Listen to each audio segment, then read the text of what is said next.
Hello dear students, आप सभी का स्वागत है हमारे यूट्यूब चैनल पर। तो फाइनली जिस बात का आप सभी को इंतज़ार था, बोर्ड ने अपना जो सीनियर सेकेंडरी एग्ज़ामिनेशन है उसका मॉडल पेपर जारी कर दिए हैं। सारी सब्जेक्ट के मॉडल पेपर आपको मिल जाते हैं आरबीएससी की साइट के ऊपर। तो इसमें हम देखेंगे कि अब की बार क्या चेंजेस आए हैं, क्या पैटर्न है और किस तरह का पेपर हमारा होने वाला है। तो इस पैटर्न के अनुसार हमारा जो टाइम वही 3/1/4 यानी 3.25 घंटे का टाइम रहेगा और पूर्णांक यानी आपके मैक्सिमम जो मार्क्स हैं वो 80 मार्क्स रहेंगे। अब उसके बाद इन्होंने पैटर्न में किस तरह का चेंज किया है, पहले भी हमारा पेपर तो 80 नंबर का ही आता था, लेकिन अब इन्होंने पैटर्न में क्या बदलाव किए हैं हम उसके ऊपर बात करते हैं। जो ये क्वेश्चंस के आपको इंस्ट्रक्शंस दी है ये आप अच्छे से पढ़ेंगे। तो ये जो आपका अब आता है प्रश्नों का अंक बार, तो इसमें कुल आपके 4 सेक्शन होते थे, अब आपके 5 सेक्शन कर दिए हैं। इन 5 सेक्शंस में किस तरह से आपको डिवाइड किया है, टोटल मिला के 5 सेक्शन हैं जिसमें 1 से लेके 20 तक जो क्वेश्चन हैं वो एक एक नंबर के आने वाले हैं। अब 1 में से 20 भी डिवाइड किए हुए हैं जिसमें 1 से 10 तो आएंगे आपके ऑब्जेक्टिव जिसे आप न्यू टाइप बोलते हो, और 2 से लेके 11वां प्रश्न यानी एक के अंदर पहले प्रश्न के अंदर 10 प्रश्न दिए होंगे न्यू टाइप वाले, और बाकी 2 से लेके 11 जो प्रश्न बचे वो आपके वन लाइनर यानी छोटे छोटे क्वेश्चन आएंगे एक एक नंबर के। तो ये आपका अब की बार बदलाव है, इसमें न्यू टाइप से आने वाली हैं अब की बार। फिर दूसरा 8 प्रश्न आने वाले हैं 2-2 नंबर्स के, 4 प्रश्न आएंगे आपके 4-4 नंबर के, 2 क्वेश्चन आने वाले हैं आपके 5-5 नंबर के जिसमें ऑप्शन मिलेगा आपको और वाला, यानी इसमें ऑप्शन मिलेगा। फिर 3 क्वेश्चन आने वाले हैं 6-6 नंबर के जिसमें आपको ऑप्शन मिलेगा, यानी डी और ई पार्ट में आपको ऑप्शन मिलेंगे जिसमें आपके क्वेश्चन आते हैं 5-5 नंबर के और 6-6 नंबर के। तो ये आपके पेपर का पैटर्न रहने वाला है। पहले जो 10 क्वेश्चन हैं वो न्यू टाइप आएंगे, 2 से लेके 11 तक के जो क्वेश्चन हैं वो 20, यानी टोटल आपके एक एक नंबर के क्वेश्चन आने वाले हैं। इन दोनों को मिला के 10 और 10 20 क्वेश्चन हो जाएंगे। तो ये 20 क्वेश्चन एक एक नंबर के, 8 क्वेश्चन 2-2 नंबर के, 4 क्वेश्चन आपके 4-4 नंबर के, 2 क्वेश्चन आपके 5-5 नंबर के और 3 क्वेश्चन आपके 6-6 नंबर के आएंगे। अब उसमें क्वेश्चंस आएंगे किस तरह से वो हम देख लेते हैं। जैसे पहला जो आपका भाग है इसमें 1 से लेके 10 तक ये पहले क्वेश्चन के अंदर ही आएंगे, जिसमें आपको पहले क्वेश्चन के अंदर 1 to 10 तक आ रहे हैं। उसमें किस तरह के क्वेश्चन आएंगे, न्यू टाइप क्वेश्चन आएंगे। जैसे cot tan inverse alpha plus cot inverse alpha, यानी इनवर्स फंक्शन से ही आपका क्वेश्चन बना न्यू टाइप का। फिर आपको एक मैट्रिक्स से बना दिया क्वेश्चन आपका, ये भी न्यू टाइप का है। फिर आपका मैं एक डिटर्मिनेंट से क्वेश्चन बना दिया जिसमें आपको के की वैल्यू फाइंड करनी है, ये भी न्यू टाइप में आ रहा है। फिर आपका मैट्रिक्स से ही आपके क्वेश्चन आगे तीसरा क्वेश्चन कि मैट्रिक्स आपकी नॉन सिंगुलर कब कहलाती है, तो नॉन सिंगुलर मैट्रिक्स के बारे में आपको बताना है। तो ये ओवरऑल आपका क्वेश्चन रहेगा। तो नॉन सिंगुलर मैट्रिक्स के लिए जैसे हमें पता है मॉड a = 0 हो तो वो नॉन सिंगुलर होती है, वो हम बताएंगे।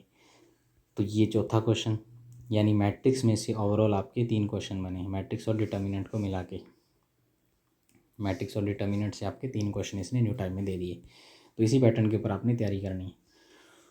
फिर आता है फंक्शन y = cos√x, ये आपका डिफ्रेंशिएशन चैप्टर नंबर 7 से लिया गया क्वेश्चन है, इसके बारे में बताना है। ये भी चैप्टर नंबर 7 से लिया गया क्वेश्चन है। y = x³ - x, बिंदु x = 2 पर स्पर्श रेखा की प्रवणता निकालनी है, तो dy/dx आपने फाइंड करना है x = 2 पर। फिर log x का इंटीग्रेशन करना है आपने, ये भी न्यू टाइप के रूप में दे दिया। फिर आपके पास आता है अवकल समीकरण, तो d2y/dx² की स्केयर प्लस dy/dx = 0 की कोटि और घात निकालनी है। तो कोटि और घात निकालने का तरीका आपको पता है, जितने मैक्सिमम ऑर्डर होता है डेरिवेटिव का वही तो आपकी इक्वेशन की कोटि रहती है, और घात होती है जो मैक्सिमम ऑर्डर के डेरिवेटिव की पावर होती है। तो ये आपका क्वेश्चन डाल दिया अवकल समीकरण से न्यू टाइप में। फिर आपके पास आता है जी सदिश A वेक्टर बराबर i cap plus j cap plus k cap का परिमाण पूछा गया है, वेक्टर से लिया गया क्वेश्चन है आपका ये।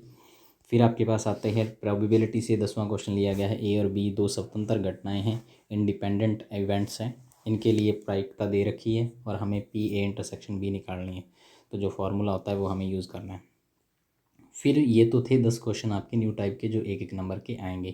पहले के अंदर 10 भाग हैं, पहले क्वेश्चन के अंदर ही 10 भाग हैं, तो इनको आप जितना शॉर्ट तरीके से सॉल्व कर सकते हो उतनी शॉर्ट तरीके से सॉल्व करके आपने आंसर लिखना है इसका। फिर हमारे पास आगे जो आता है वो आता है जी 11वां क्वेश्चन, दूसरा क्वेश्चन यहाँ से चालू होता है। दूसरा में इसने कहा 4x4 क्रम का इकाई अवयव लिखना है। सिर्फ आपने अपनी मर्जी से कोई भी यूनिट मैट्रिक्स लिखना है, 4x4 का होना चाहिए। तो 4x4 का लिखने का मतलब ये आपका 4x4 का बनेगा 0 1 0 0 0 0 1 0 0 0 0 1, सिर्फ हमें इतना लिखना है। ये एक नंबर का क्वेश्चन आ गया। फिर 5 का हमें उपसारणिक पूछा गया है, माइनर पूछा गया है, वो हमें बताना है। ये भी मैट्रिक्स से लिया गया क्वेश्चन है, ये भी मैट्रिक्स से, ये भी मैट्रिक्स से आ गया, ये डिटर्मिनेंट से आ गया। फिर यदि बिंदु ए बी और सी संरेख हो तो एक्स का मान लिखिए। तो एक्स का मान संरेख के लिए ये भी आपका मैट्रिक्स के अंदर ही दिया हुआ क्वेश्चन है। फिर एक क्वेश्चन वाई बराबर साइन एक्स डिग्री का एक्स के सापेक्ष अवकलन करने पर d y by d x का मान पूछा है। तो ये भी आपका अवकलन से लिया गया क्वेश्चन है, बहुत ही अच्छा क्वेश्चन है ये भी एक नंबर है। एक नंबर वाले क्वेश्चन है तो आपने उसी तरीके से करना है, 3 या 4 लाइन्स में इसको ख़त्म करना है। फिर आता 1 माइनस कोस 2x बटे 1 प्लस कोस 2x dx का मान। तो 1 माइनस कोस 2x और 1 प्लस कोस 2x का सीधा फॉर्मूला लगा के आपको निकालना है। ये भी आपका इंटीग्रेशन से दिया गया क्वेश्चन है। फिर 7वां क्वेश्चन आपका क्षेत्रफल फाइंड करना है, x² प्लस वाई स्क्वायर बराबर a स्क्वायर। तो ये आपका यूज़ ऑफ डेरिवेटिव इंटीग्रेशन 10वीं जो प्रश्नावली आती है आपकी क्षेत्रकलन वाली, एरिया फाइंड करने वाली by the basis of integration. फिर हमारे पास आता है जी डॉट प्रोडक्ट पूछ लिया सीधा सीधा, तो सीधा डॉट प्रोडक्ट करके दिखाना है अपने।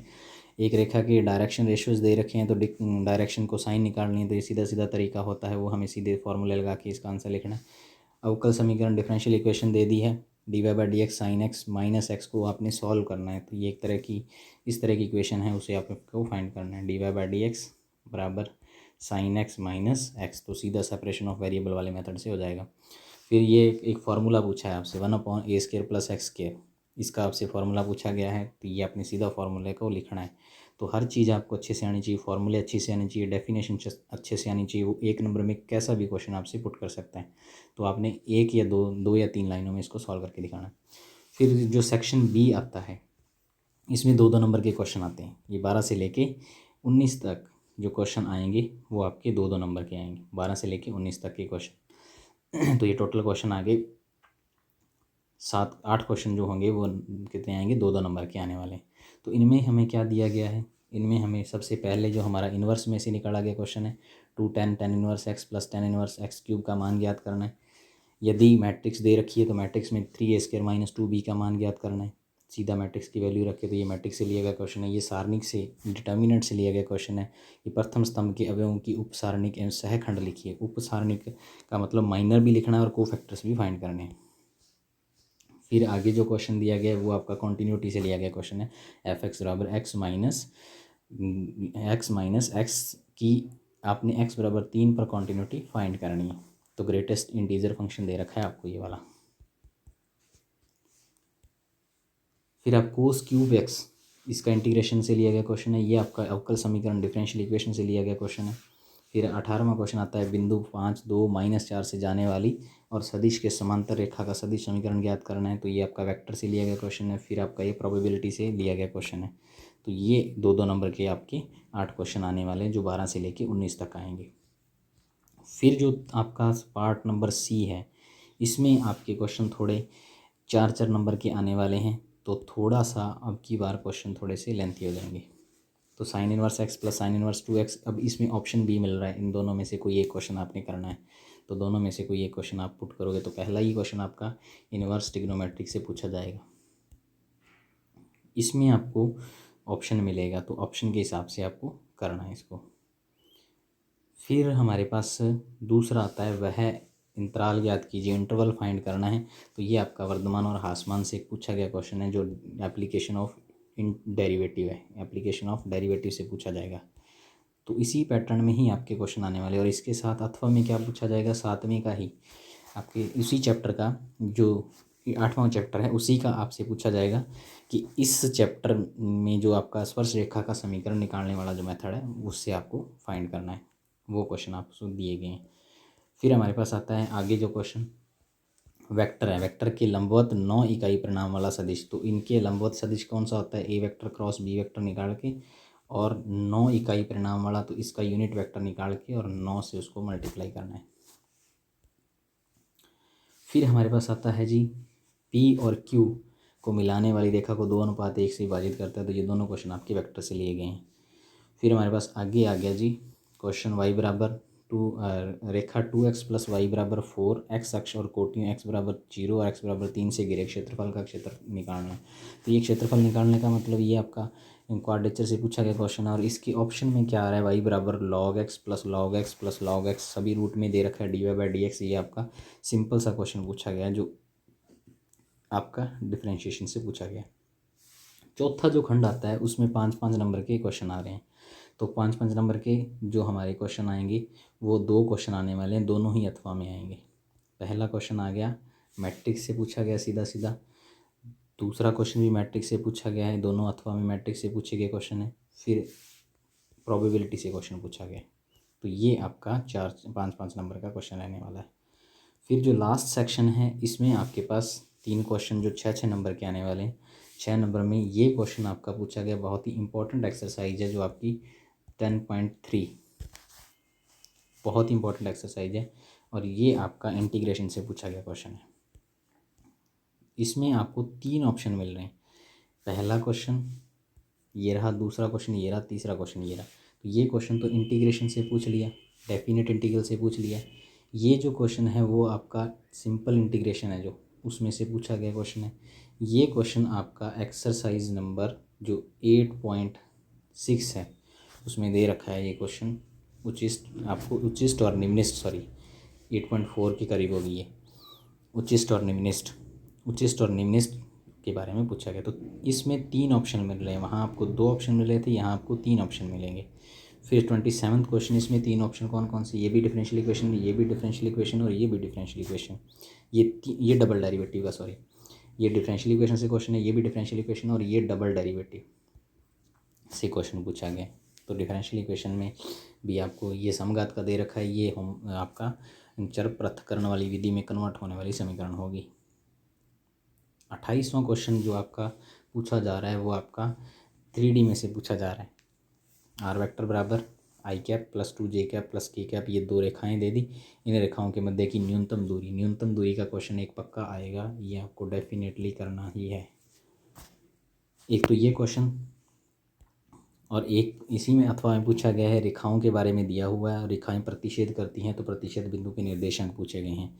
फिर हमारे इस बिंदु से इस पर डाले गए लंब की लंबाई। ये तीनों टाइप के क्वेश्चन जो आपके दिए गए हैं, ये तीनों टाइप के इंपॉर्टेंट क्वेश्चन हैं जो आपको दिए गए हैं। इनमें से एक क्वेश्चन आपको पूछा जाएगा, तीनों में से कोई एक करना है आपने। तो ये आपका ओवरऑल पेपर का पैटर्न था। तो कुल मिला के आपका जो पैटर्न है उसमें आपके जो क्वेश्चन आ रहे हैं वो क्वेश्चन आपके अब थोड़ा सा पेपर को बढ़ा दिया गया है, लेंथी किया है, लेकिन उसमें से ऑप्शन भी ज़्यादा मिले, बड़े क्वेश्चन कम कर दिए और छोटे क्वेश्चनों को बढ़ा दिया है। जैसे ये टोटल क्वेश्चन आपके 20 1-1 नंबर के आ रहे हैं, 8 2-2 नंबर के आ रहे हैं, 4 क्वेश्चन आपके 4-4 नंबर के, 2 क्वेश्चन आ रहे हैं 5-5 नंबर के और 3 क्वेश्चन आ रहे हैं 6-6 नंबर के। तो ये आपका ओवरऑल पेपर का पैटर्न रहेगा। तो कुछ दिनों में हम इसमें क्या करेंगे, थोड़ा थोड़ा करके इस पेपर को सॉल्व करेंगे ताकि आपको इसको पता भी लगता रहे।